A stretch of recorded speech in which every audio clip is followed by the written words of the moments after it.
to prevent their partners from, doing something to them in the night. So they wear tight dresses.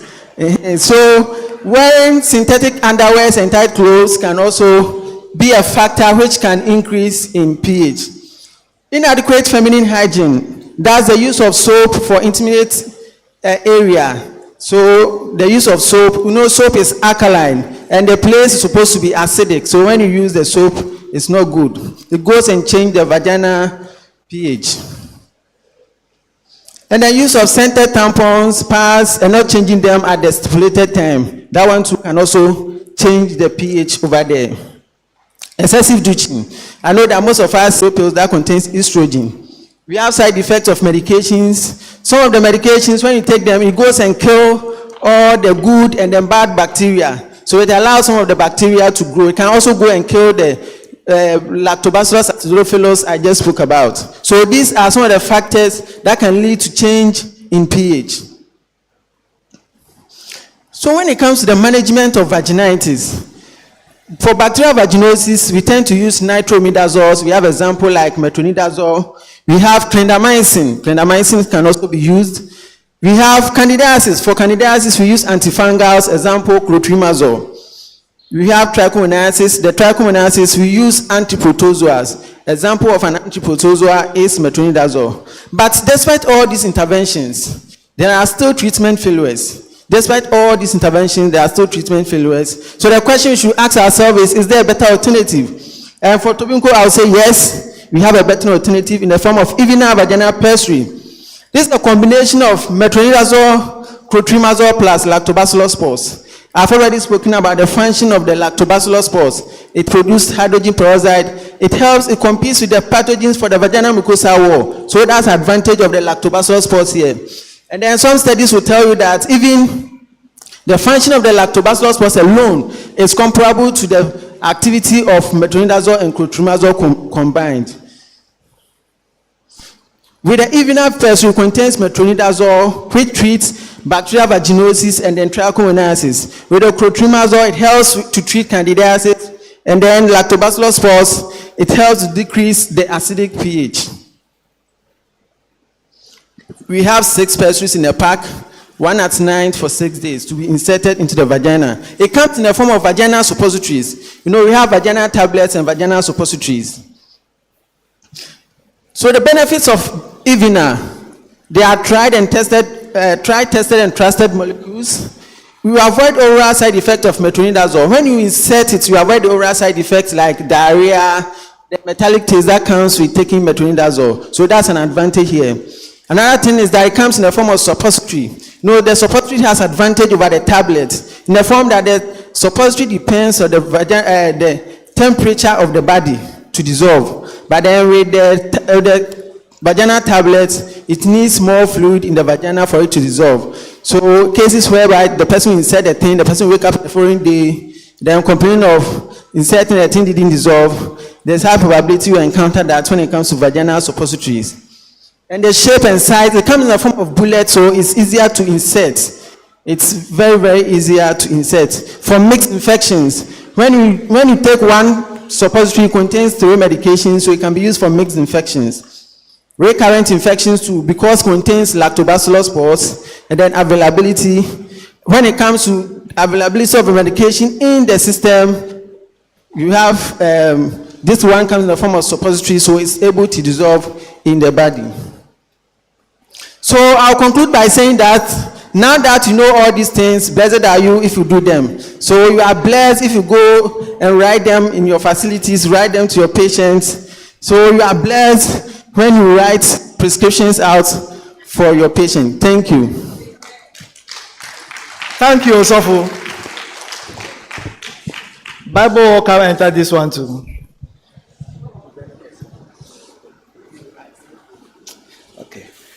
Okay, I think there are no questions. So we'll move on to the next presentation.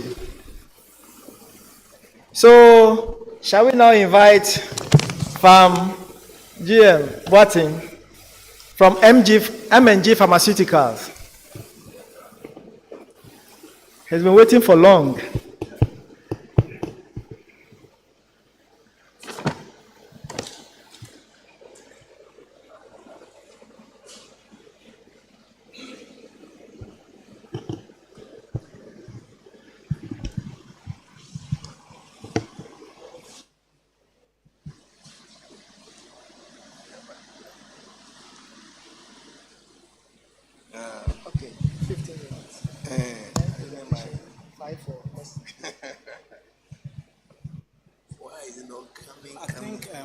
Let me do the settings on this. Check the setting. Okay, click it.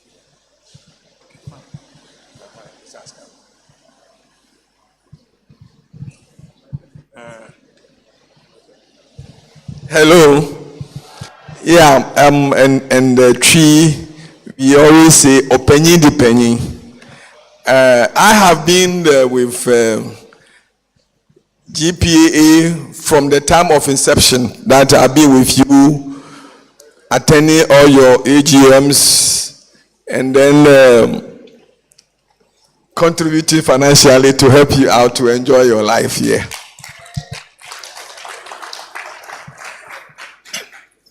I'm just coming to present to you one of the most recent policies that have come out from WHO, trickle down to Ministry of Health and then Ghana Health Service, is the use of chlorhexidine in cord dressing. You see, that's why I'm saying that openyi the openyi. It's like when they were searching for a drug to maintain or to take care of childhood diarrhea. MNG, we were the first to produce, zinc tablet for use to correct childhood diarrhea. In the same way, when chlorhexidine came and the ministry wants in the product to be on the market, we were the first. So we take time to explain to you the reason why this policy came on and they introduced our brand that we trust. We don't trust any other one because we know we are the first. And all those who are coming behind us, I cannot do this thing. They always want to ride on my head, but I always come up. So we have the use of chlorhexidine. This one is just a tablet of what I'm going to discuss with you. It's a discussion.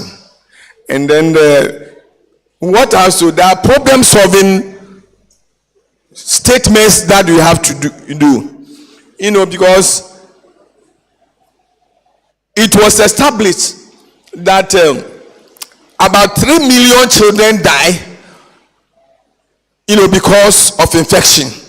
And these infections, that cause the children to die, greater portion of it is due to the improper cord dressing. So UNICEF came up with a policy, and the conjunction with WHO brought in this chlorhexidine cord gel for the cord dressing, and that was being implemented worldwide, and a lot of people have used it, and has been tested. It has been proven to be very effective, very efficacious, and very reasonably priced. At the moment, is on national health insurance. It's part of the treatment guidelines that you should use chlorhexidine in managing your cord dressing. A lot of people have been using materials, to dress the cord. Even some use Maggie cubes, some use candles, some use a whole sort of things. And then at first, I quite remember when we were working in the hospital, we have cord powder that we were using. They clamp it, cut it, and then they use the cord powder. And then after the cord powder, we were using solely of methylated spirit and taking care of the cord. But we have seen that methylated spirit, is a volatile substance, and as soon as you apply it, it evaporates. And it becomes dry. And what about from that time you apply, to the next time that you take, you bath the baby? That means the cord will still be prone to infection. But this chlorhexidine gel is being made in such a way that it will keep to the cord for a longer period. And I will tell you the reason why it should keep, is applied once a day, and it will keep the cord protected from infection. Purpose of this campaign that I'm doing here now, that which my other people are following me up, is that we wanted to make sure that in Ghana here, we do not have death of babies due to cord infection.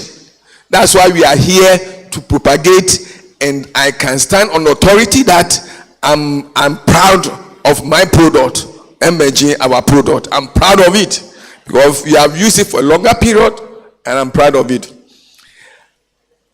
The objectives of communication is very important. We must be able to communicate to the caregivers.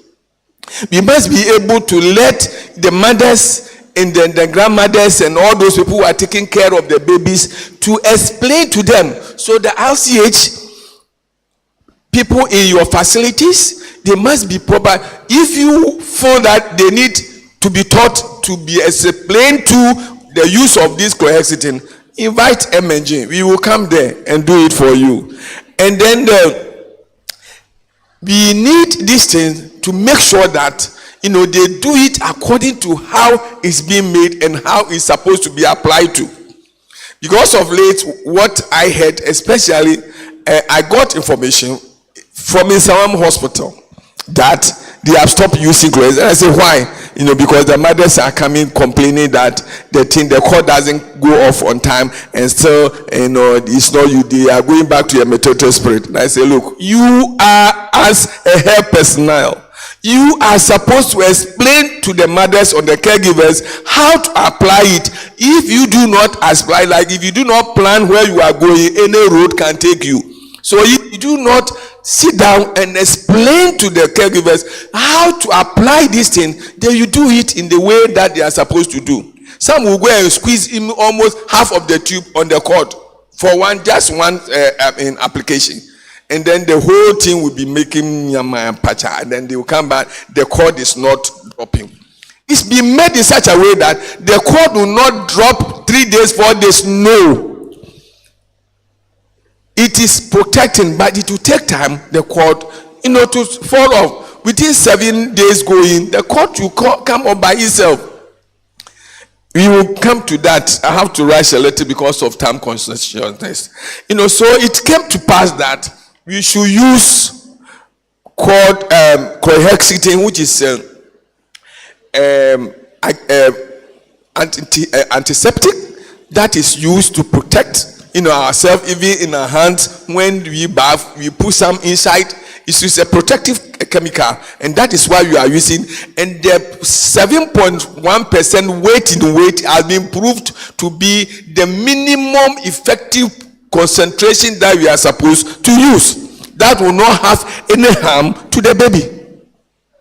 So that is what we are using, 7.5% weight, that we are using. We have to use appropriate way of addressing the cord. And if you look at it, I don't want to read because time will not be at this thing. There are some people, our obsession of the caregivers. If you tell them what they are supposed to do, this is what we've been doing, the cord have been doing. No, we are in a new era. If you move, we are going forward, we should all go forward.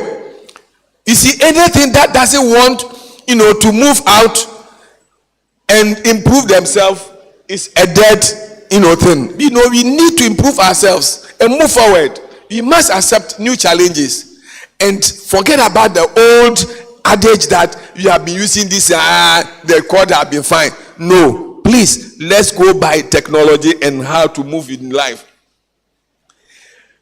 WHO has recommended this for use.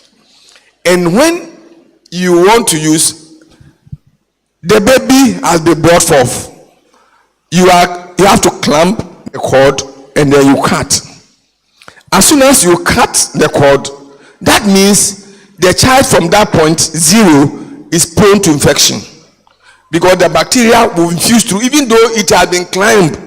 It has clamped so that blood will not ooze up, but the pores inside are such that the bacteria can run there and cause havoc to the baby. So when you clamp the cord and you cut it up, apply from day one the chlorhexidine. Squeeze sufficient quantity. You always say QS, sufficient quantity, on top of the cord that has been cut. Before that, I teach you the processes whereby you can use to open and then apply the cord. It will come on. Now, you cut the cord, apply the gel in sufficient quantity from the top. Then you spread it with your index finger right down around to the stem of the cord, and spread it a little bit around the skin around. That is all for the day. That means chlorhexidine is being formulated in such a way that it is absorbed the protein tissues around, the cord, that will release the chlorhexidine slowly, like a sustained release, medication. So anytime there's chlorhexidine being released into the system to block the bacteria for infecting the child. So that's why it's applied once a day, not twice, once a day. And if you apply sufficient quantity, it will not dry quickly, and it will not make it, like we say, cheap, no. But before then, you have to always try that the methylated spirit that they are being used, to be applying only, let them know that just use the methylated spirit to clean the cord anytime you are applying. Use the methylated spirit to clean the cord and the surrounding, the stump and the skin under, so that it will be clean. Then you apply chlorhexidine. So anytime you apply the chlorhexidine, use the methylated spirit to clean. Then you apply the chlorhexidine. So now what we do is that you have to wash your hands under a running water. Because of this, I'm just trying to talk without even looking. You have to wash your hands with soap under running water, like the COVID time when we were doing. And then you shake your hand, dry your hand. You shake in the air. You don't use anything to clean your hand. Shake in your hand in the air. It will dry. After drying, then you open the tube. You have a chlorhexidine here.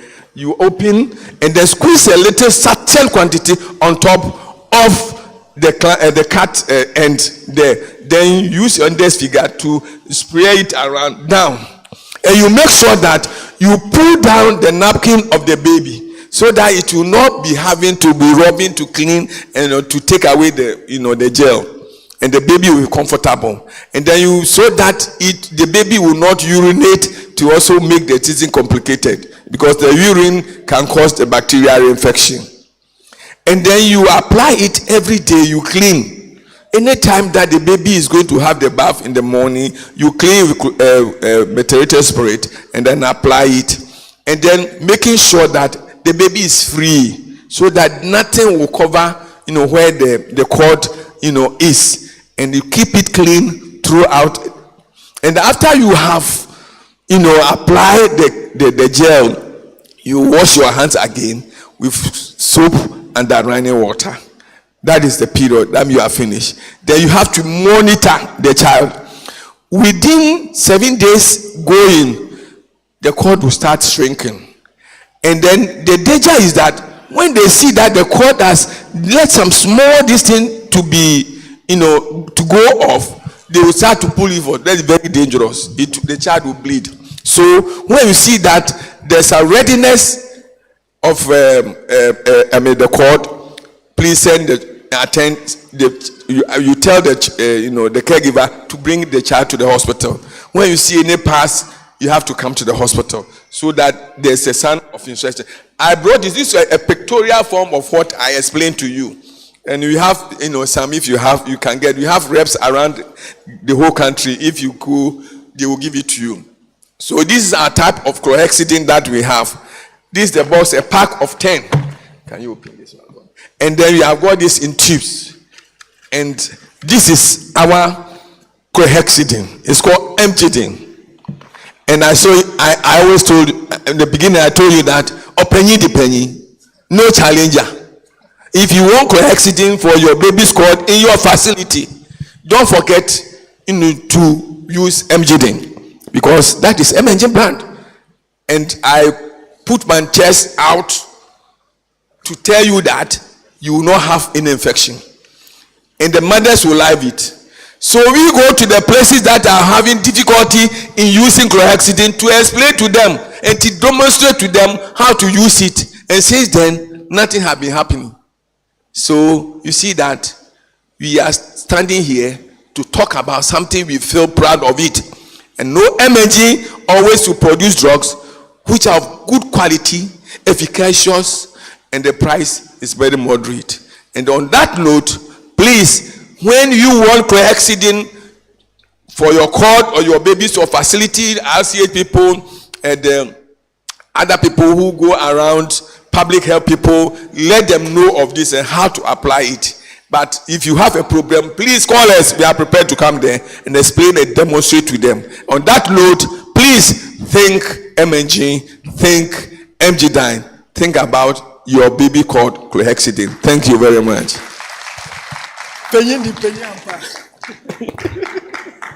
Thank you, Mr. Boatin.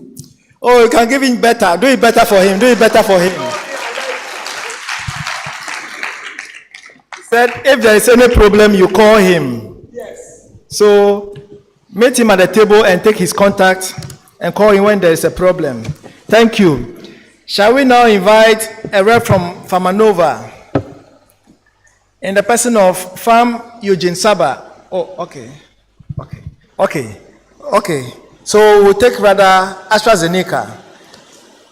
Mr. Prince. He really looks like a prince. Yeah, thank you.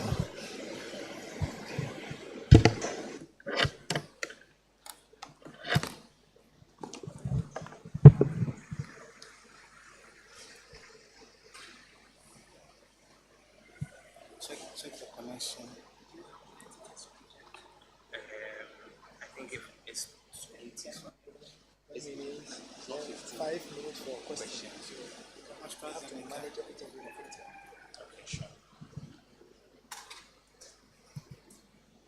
Okay. Good afternoon. GPAA. I think we need more energy in the room. GPAA. Thank you very much. So my name is Prince Eduabuaje. I'm with AstraZeneca. And this afternoon, I'm actually taking you through the benefit of inhaled corticosteroids in the current management of asthma.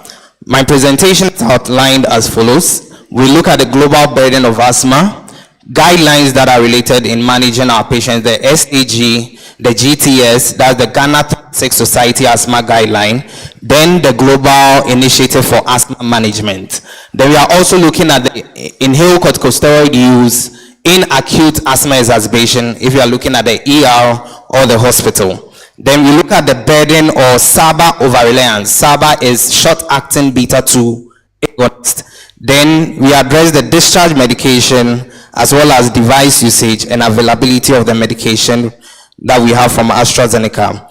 So if you are looking at defining asthma, asthma is defined as a heterogeneous disease characterized by a chronic airway inflammation. So with asthma, there is bronchoconstriction taking place and there is inflammation also underlying in there. What happens is that with the picture shown here, the left one is of the normal airway and the right one is showing that of an acute asthma patient. With an acute asthma patient, what you are having is a mucus buildup within the airway, inflammation taking place with swelling and also muscle spasm. All these further narrow down the airway, limiting the airflow into the lungs. So with this, your patients end up presenting with signs and symptoms such as wheezing, chest tightness, shortness of breath, and frequent or persistent cough. Now, all these are triggers within our environment that our patients are exposed to. So if you are looking at triggers such as the allergic ones and non-allergic ones within our environment, these actually precipitate the attacks our patients end up with. And all these taking place affect the lung function of the patient, also affect the overall quality of life of the patient. And also, once you have patients like this, visiting the ER or getting admitted, it's going to increase their healthcare costs because admission cost is also on the rise. So in effect, you are looking at medications that would effectively manage your patient, get them out of distress, and in the long term, as you are managing them, prevent the frequent exacerbations that they will come down with. So if you look at our standard treatment guideline, where we all make reference to. That would lead us to the use of the SABs, that the short-acting beta-2 agonist, Nebels that is used, that's salbutamol that is used at the emergency unit, in combination with ipratropium. And as you can see here, we also have IV hydrocot. Now, IV hydrocot and prednisolone, these are systemic steroids that are given at the emergency unit, which is commonly used. But the issue or the concern with these management is that it puts your patient at risk of systemic side effects. So if you are looking at your children that are mostly given these steroids, it's going to affect their growth. Adults that are even taking it, you are putting them at risk of adverse events such as hypertension, peptic ulcer, moon phase, and mood alteration. So what then do guidelines recommend for us? This is in reference to the Ghana Thoracic Society asthma guideline. And looking at the flow chart, it makes mention that at the ER, you are checking the SpO2 of your patient, ensuring that there is enough oxygen saturation. Also administering your short-acting beta-2 agonist, which is very necessary because a bronchodilator is needed, and considering starting ipratropium bromide, which is your anticholinergic. But it says that you start your corticosteroid within an hour. And in reference to that, it makes mention of nebulized corticosteroids. And this is where I reference the inhaled formulations that we have from AstraZeneca. If you are looking at the inhaled formulation, what is actually providing your patient is a direct site of action. So once it's being inhaled, it's going directly into the airway where the drug needs to work. In effect, you are limiting or preventing systemic side effects associated with the oral corticosteroid and the IV corticosteroids that are given to the patient. Also, you are providing a more convenient way to administer the medication without putting the patient in any form of distress. So from AstraZeneca, our innovative inhaled corticosteroid is Pulmicort.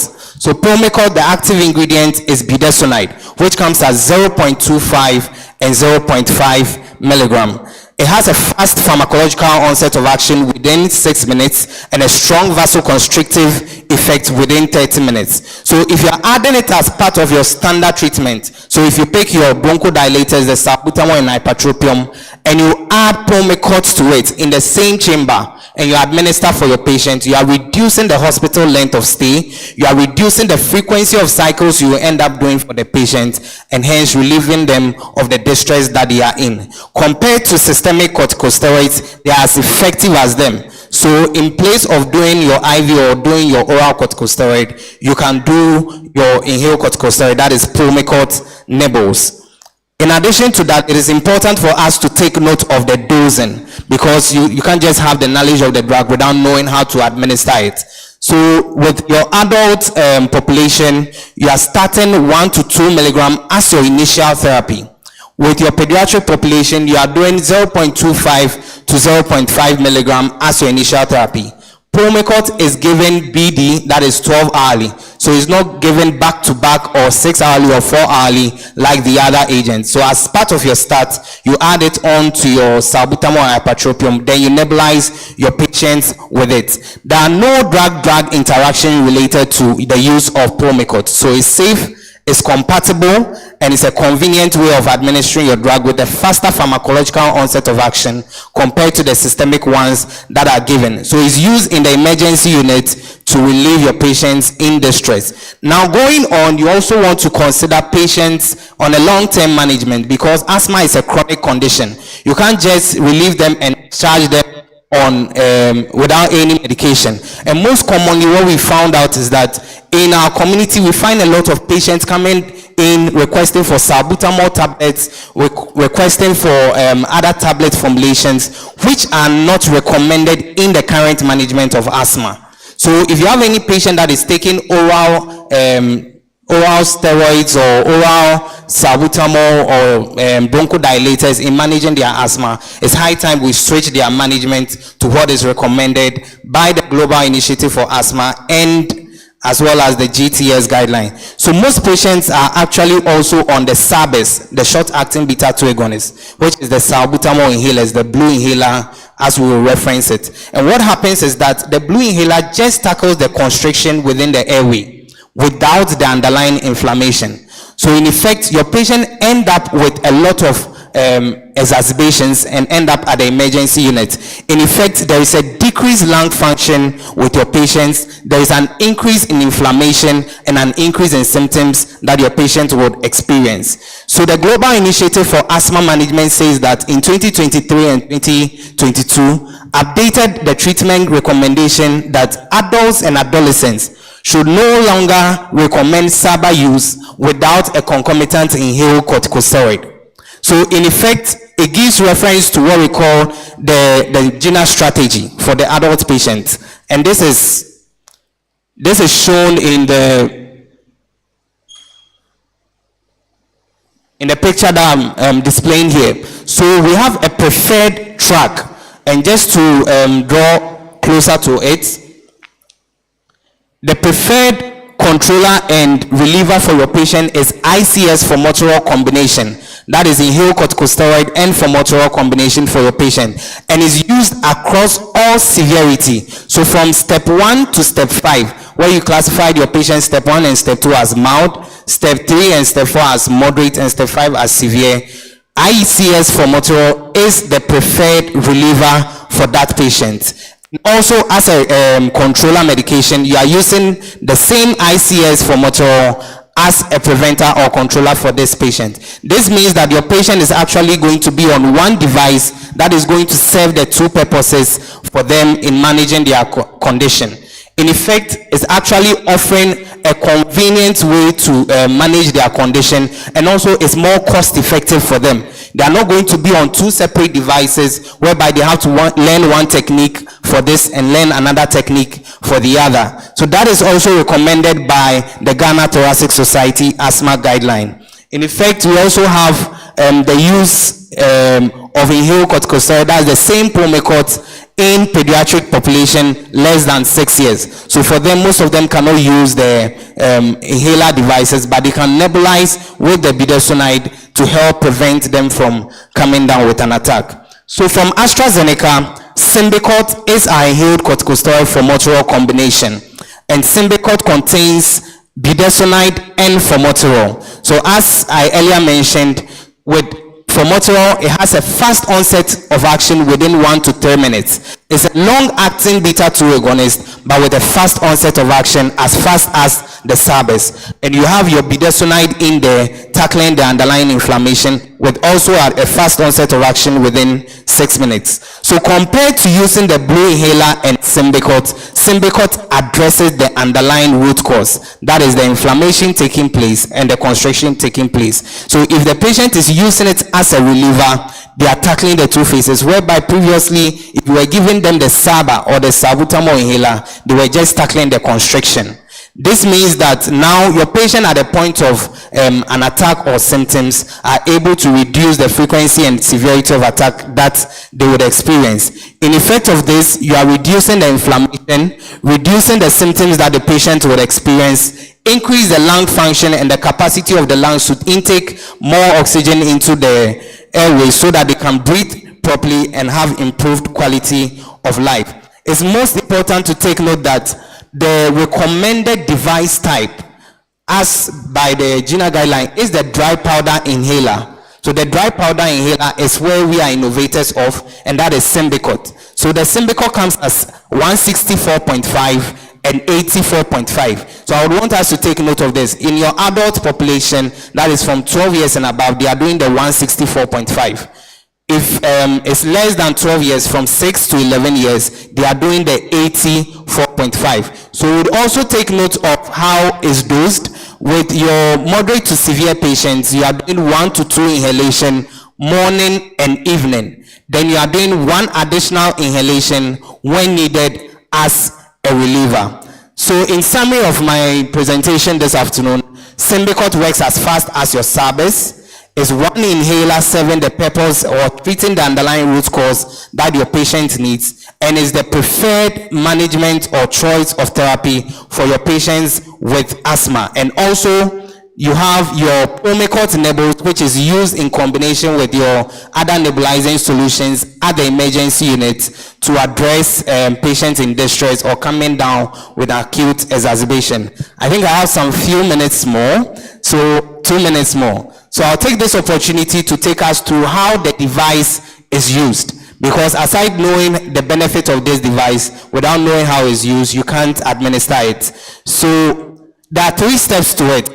It's twist, click, inhale. Twist, click, inhale. So initially what you do is to prime the device. With every asthma inhaler, you have to prime the device. So after taking the cover off, you twist the red grip that is beneath it as far as it will go in the one direction to hear the first click. So after you do that, the device is activated. So this is normally recommended at the pharmacies to be done for the patient. So subsequently, what you do is you twist this red grip as far as it will go in one direction, bring it back in the opposite direction to hear a click sound.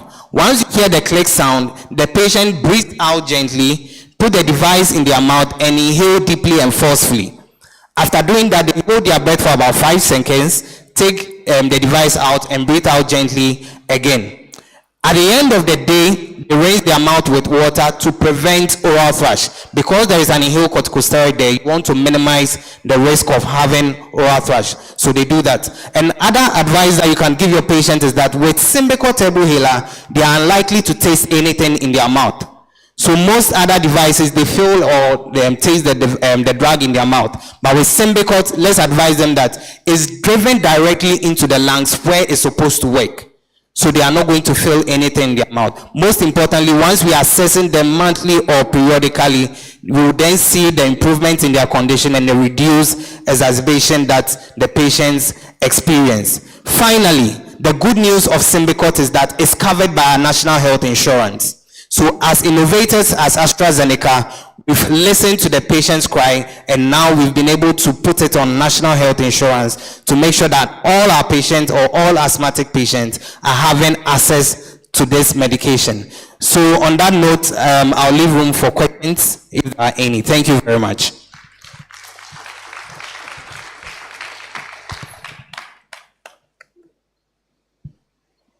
Thank you, Prince. You want to ask a question? Me, I thought everything is clear.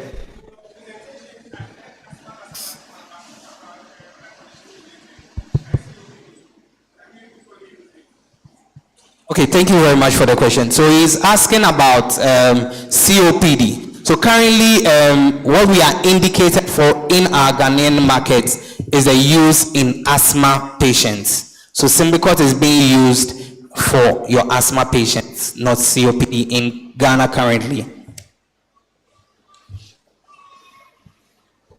Is that all? That's fine. Thank you. All right, thank you very much. I thought the question that will be asked is it covered under health insurance? But you have made it clear. That has been the question we've been asking all the years. Today you have clarified it for us. That's enough. Thank you. Okay. At what level is it covered? Either at CHIPS Compound Health Center, hospital, or?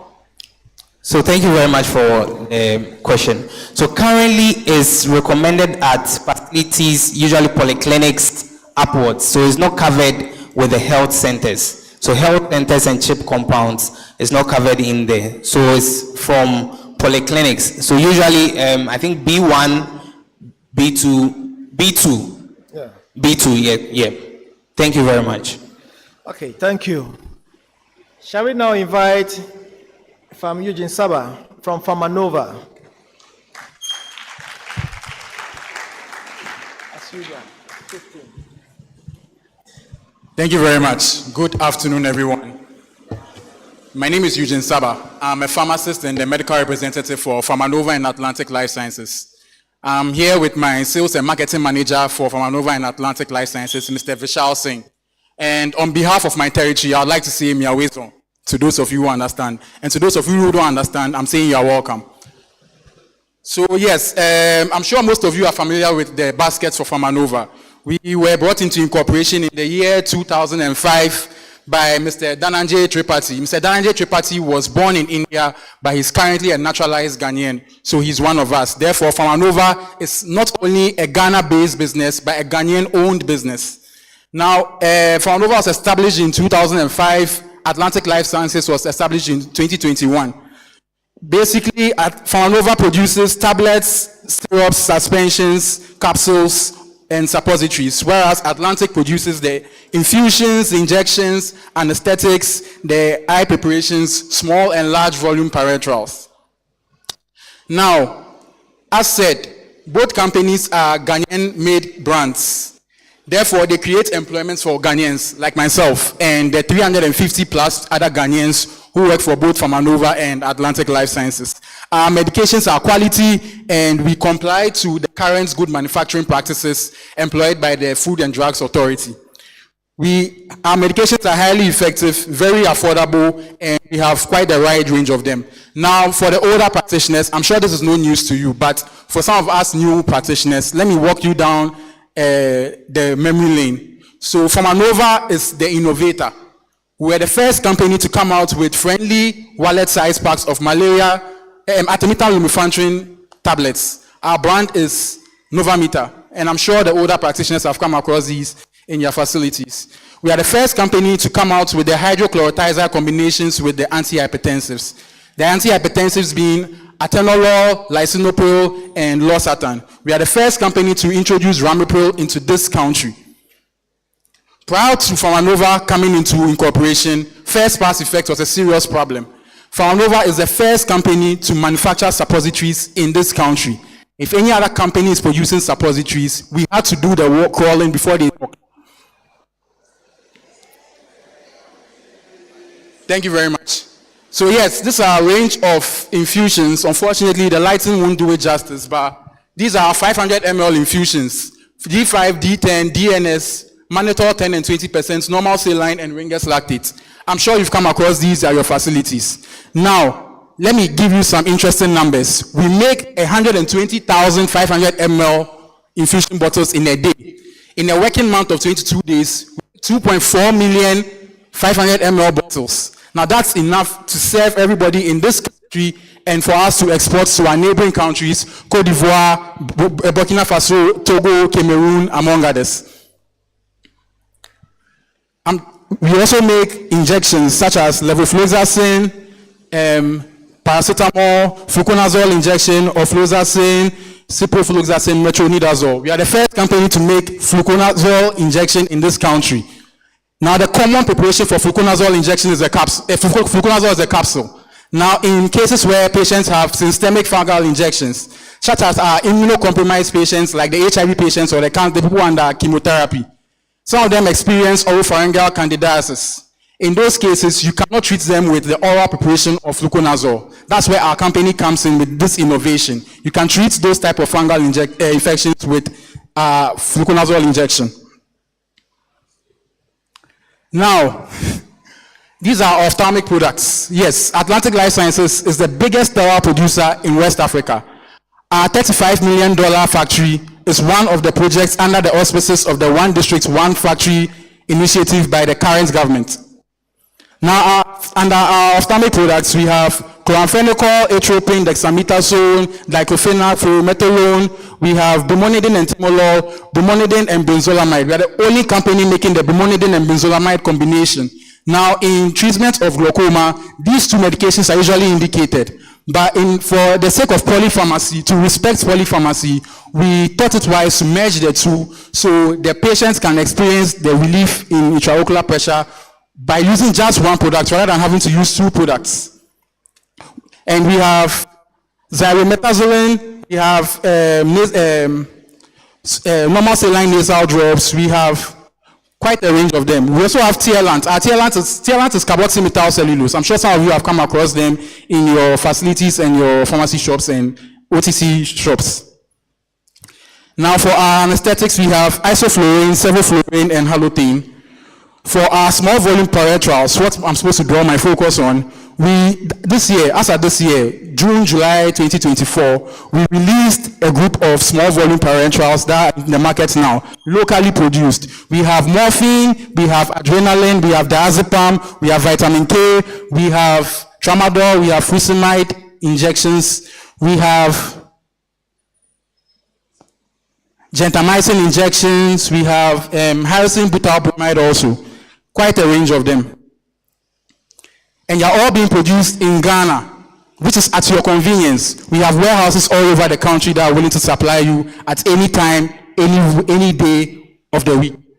Now let's look at the Pharmanova basket. Like I said, I wouldn't bore you with the Pharmanova basket. You are familiar with our cardioactive, our anti-diabetic, our anti-malarial, our antibiotic, anti-helmintic, diuretics, our antacids, our appetite stimulants, our suppositories, our anesthetics. I'm sure you are familiar with our baskets when it comes to Pharmanova. So I wouldn't bore you with that. As said earlier, we are the innovators when it comes to the combination of hydrochlorothiazide and the antihypertensives. These are diabetic range. We have glimepiride, we have glibenclamide, we have gliclazide, we have metformin, and then pioglitazone also. For our antibiotic range, I'm sure most of you are familiar, we have amoxicillin clavulanic acid known as Clavunova. We have a 625 and a 1 gram preparation. We have azithromycin 500 and 250 milligram preparation. We have clarithromycin 500 and 250 milligram, cefuzime 500 and 250 milligram also. We also have erythromycin 250 milligram. For the syrups, the antibiotic syrups, we have amoxiclav syrup, we have metronidazole syrup, we have cefuzime, metronidazole and amoxicillin clavulanic acid. For the injections, we have cefuzime injection, we have ceftriaxone injection known as Novazone, and then we have the ceftriaxone sulbactam combination, Novazone SB. Now, on the topic of antimicrobial resistance, which I could come to your facility to do extensive presentations on, we thought it wise that the recent occurrence of the recent observation in resistance when it comes to ceftriaxone is quite alarming. Now you're getting about 50% cases falling into resistance, which is every other case you are treating with ceftriaxone, you are likely to experience resistance. We thought it wise to combine the ceftriaxone with a beta-lactamase inhibitor known as sulbactam. So yes, as said, we have quite a range of syrups. We have antacids, we have appetite stimulants, dry and wet cough preparations, iron 3 polymaltose syrup also, and in dry and wet cough preparations. Suppositories, as said, before us, suppositories had to be imported, and you can imagine the cost of importation placed on the price of a strip of suppositories. Now they are being made locally. Thanks to us, they are being made locally. We showed everyone how it's made, and now suppositories are first pass effect is not a problem anymore in this country.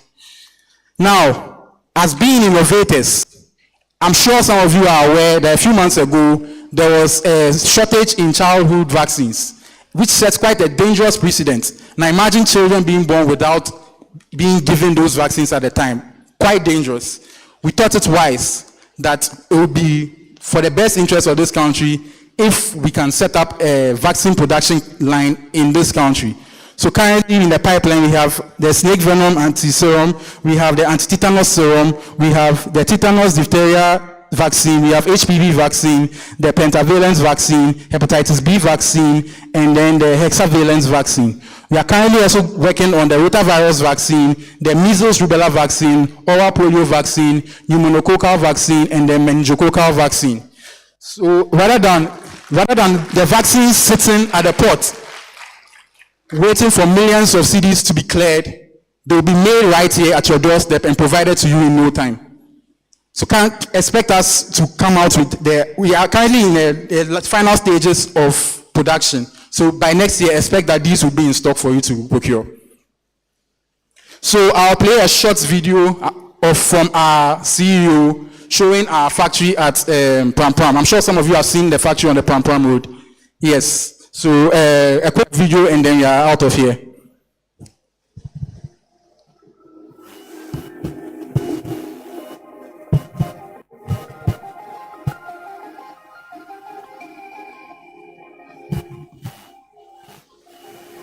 Welcome to Atlantic Life Sciences, a leader in sterile pharmaceutical products in Ghana. As a subsidiary of Pharmanova, we we are committed to delivering high-quality, affordable healthcare solutions.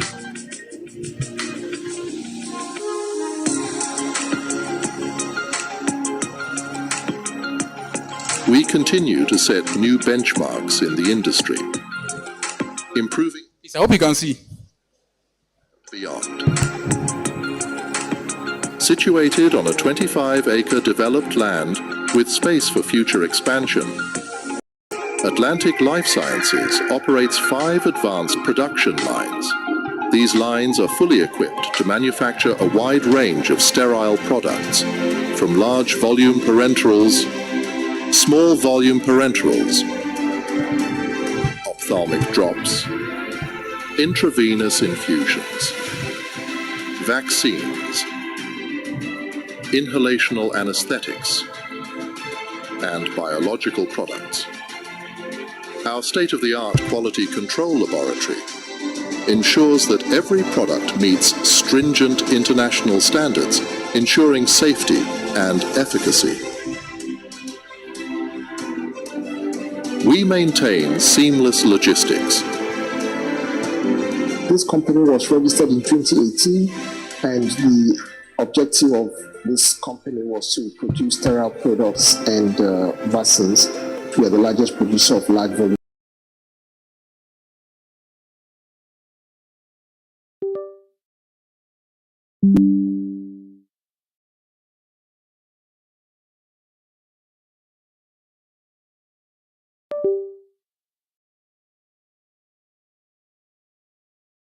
Anesthetic products. By 2022, ophthalmic products were added, and in 2023, we launched small volume parenterals such as ephedrine, morphine, and furosemide injections, including the newly introduced peritoneal dialysis solutions designed to meet the critical healthcare needs of both patients and providers across the region. Atlantic Life Sciences has invested in a state-of-the-art vaccine fill and finish facility, which positions us at the forefront of local vaccine production. Through strategic technology transfer processes, we are gearing up to produce life-saving vaccines and anti-sera, such as snake venom anti-serum, tetanus diphtheria, HPV, rotavirus, measles rubella, oral polio, pneumococcal, meningococcal, and hepatitis B vaccines, ensuring reliable protection for communities across Ghana and West Africa. Our director represented Atlantic Life Sciences at the Gavi event, underscoring our dedication to global vaccine initiatives. It's about partnership in the genuine sense of the term. It's not assistance, because if we do not protect continents that are affected by... Atlantic Life Sciences Limited, together with Innovax, is pleased to announce a strategic collaboration to locally produce the HPV vaccine in Ghana. Gavi and WHO and other partners established COVAX to facilitate equitable access to vaccines. We have supported DEK Vaccines and Atlantic Life Sciences Limited, our domestic vaccine manufacturers, and established a technical working group for regulatory readiness. At Atlantic Life Sciences, partnerships play a critical role in our growth. We have signed key memoranda of understanding with globally renowned vaccine manufacturers. Atlantic Life Sciences is proud to be at the cutting edge of pharmaceutical innovation in West Africa. Through advanced technology, world-class facilities, and strong global partnerships, we are building a healthier tomorrow for Ghana and the world. All right, once again, my name is Eugene Saba. Thank you very much. And one last thing, we currently have 100 ml normal saline preparations. Yes, 100 ml. No one else is doing 100 ml. The common one on the market is 500 ml. Quite wasteful when you're using for pediatrics. So we thought it wise that we could prepare a 100 ml preparation for pediatrics. We are working on putting it on insurance, so it's available to all, to everyone. Thank you. So from Saba. Okay, we'll take 3 questions. Quick one. Then we're out of here.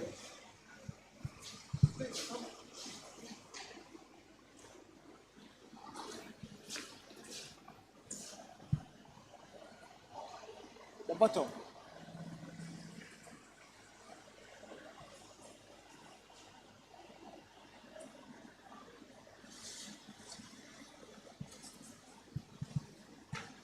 Please, if there are no questions, it's Thank two you. things. It's either you didn't hear me or you understand. Yeah, there's a...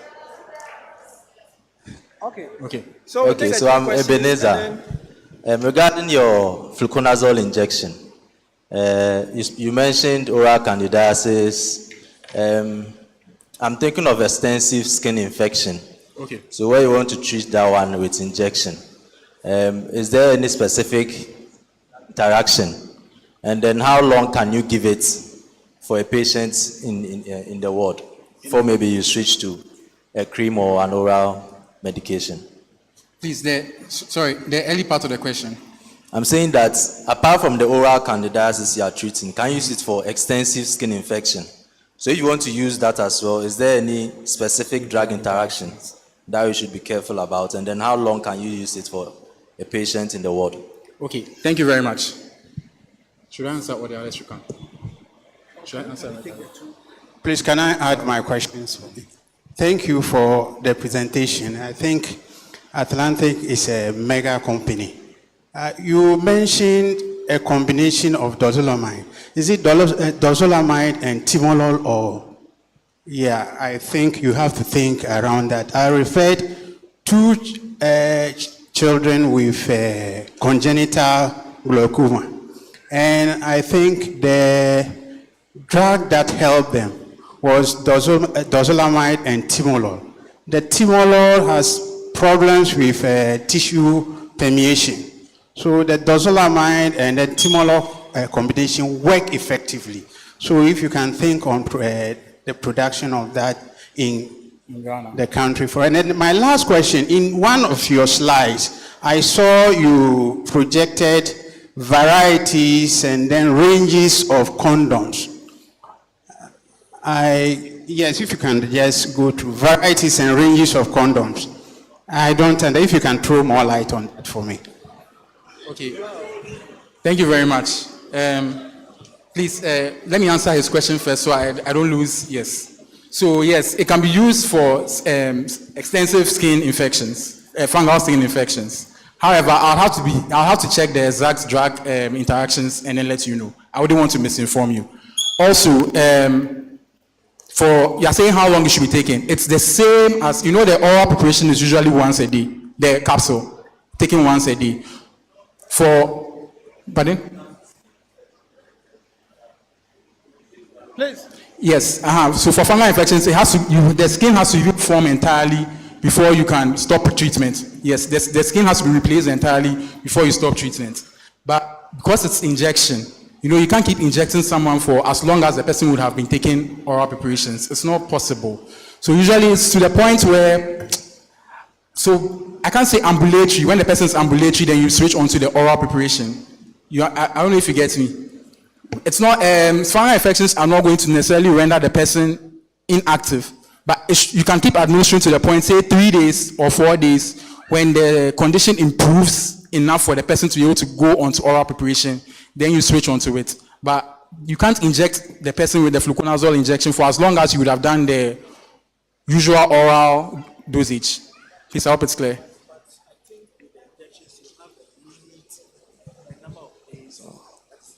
Yes. Oh, okay. Yes. So in practice, okay. On paper, it's usually 5 days. But in practice, when you from your own judgment, you can tell the patient's conditions improved well enough for you to switch them onto orals. I think you can go ahead and switch them on. Use your discretion to switch them onto orals. So, boss, I'm Justice. I'm here. Okay, yeah. So, if I understand what you are saying, it means the injection fluconazole also comes in the strength of 150 milligram. Is that so? Actually, ours comes in 200 milligram. 200 milligram. Okay. Yes. And please, his question, please, we currently don't produce condoms. We currently don't produce condoms. And I prepared the slides myself. There's no slide on. Okay. Yes, please. I'm Comfort. Yes, miss. I'm Comfort. From your slides, we could see you keep saying you are the first, you are the first. So I want to encourage you and your company to be the first to produce 250 normal saline, 250, because you said you have 100 mils.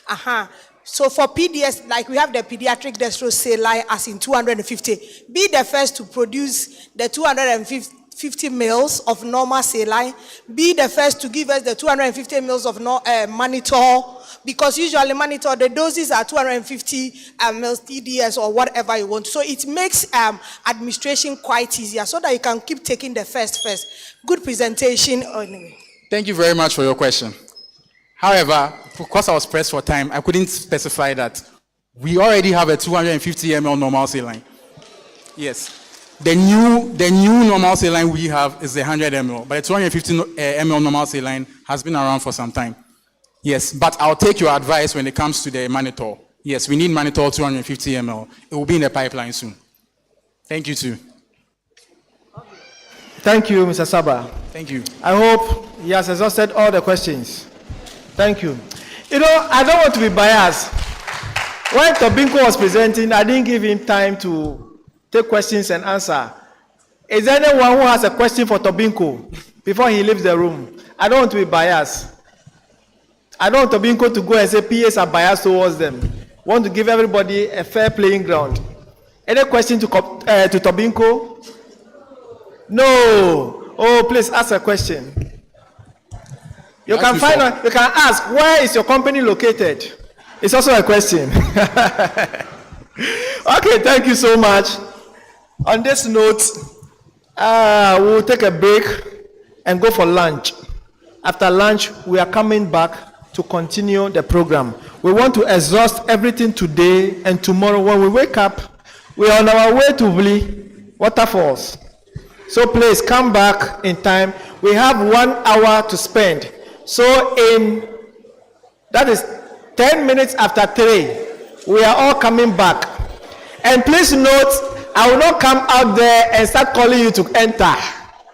I beg you, let's comport ourselves and make it easy for all ourselves. Thank you.